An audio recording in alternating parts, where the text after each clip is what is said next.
Hi friends, நீ காலையிலே பாப்பாவுக்கு பாய் பாய் சொல்லிட்டு பண்ருட்டிக்கு பலாப்பழம் வாங்கலாம் சொல்லிட்டு கிளம்பிட்டோம் ஃப்ரெண்ட்ஸ். பண்ருட்டினாலே பலாப்பழம் தான் ஃபேமஸ். ஆனால் இந்த வருஷம் மழை இல்லாததுனால பண்ருட்டிலே பலாப்பழத்துக்கு பஞ்சமாயிடுச்சு ஃப்ரெண்ட்ஸ். எல்லா கடையிலும் போய் பார்த்துட்டு வந்தோம், பழமே இல்லை.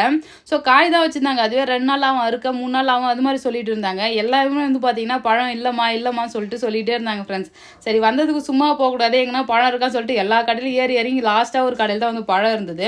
அந்த பழம் பார்த்தீங்கன்னா 450 ரூபா சொன்னாங்க. அப்புறம் 400 ரூபாய்க்கு விலை பேசி 400 ரூபாய்க்கு பார்த்தீங்கன்னா ஃபைனல் பண்ணி வாங்கணும் ஃப்ரெண்ட்ஸ். இவ்வளோ தூரம் வந்ததுக்கு சும்மா போகக்கூடாதுன்னு சொல்லிட்டு ஒரு பலாப்பழம் வாங்கிட்டோம் ஃப்ரெண்ட்ஸ். அப்படியே வர வழியில் பார்த்தீங்கன்னா தர்பூசணி பழம் விற்றுது. ஸோ வெயிலுக்கு பார்த்தீங்கன்னா பழம் சூப்பராக இருக்கும் தர்பூசணி பழம்ன்றதுனால அதில் ஒரு 2 பழம் வாங்கிட்டு வீட்டுக்கு கிளம்பிட்டோம். வீட்டுக்கு வந்துட்டு பலாப்பழத்தை நானும் அப்பவும் சண்டை போட்டுட்டு பார்த்தீங்கன்னா அறுத்துட்டு இருந்தோம். ஸோ அறுத்து பார்த்தா சூப்பராக இருந்தது, நல்லா பெரிய பெரிய சொலையாக இருந்தது. போன டைம் வாங்கினத விட இந்த பழம் பார்த்தீங்கன்னா ரொம்பவே நல்லா இருந்துச்சு. அப்படியே அறுத்து அது கொஞ்சமாக சாப்பிட்டு தர்பூசணி பழம் சாப்பிட்டோம் ஃப்ரெண்ட்ஸ். யாராருக்கெல்லாம் பலாப்பழம் தர்பூசணி பழம் பிடிக்கும் சொல்லிட்டு கமெண்ட் பாக்ஸில் கமெண்ட் பண்ணுங்க ஃப்ரெண்ட்ஸ். பாய். ஹாய் ஃப்ரெண்ட்ஸ், நீ காலையிலே